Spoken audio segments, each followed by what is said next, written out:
I am the Tofu Golem. Please enjoy the video. You are connected and ready.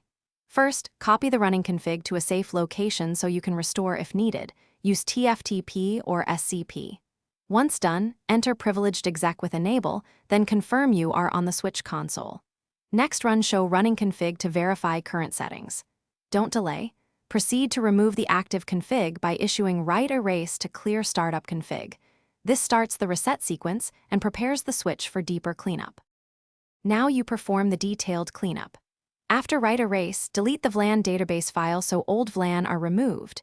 Use delete flash VLAN, DAT or delete NVRAM VLAN, DAT depending on model. Then remove any local accounts and crypto materials, clear crypto key zeros RSA, and remove username entries from startup files. If the switch uses SDM or special files, delete them too. Make sure to verify file removals with dir flash and dir NVRAM, because lingering files will preserve settings after reload.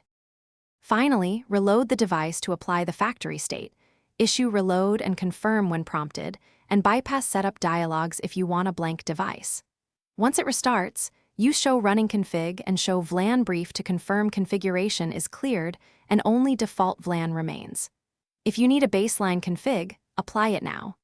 If the switch fails to boot or retain settings, use the console or Ramen mode to inspect boot variables and ensure.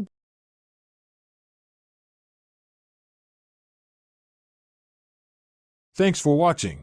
Consider subscribing if we helped you today.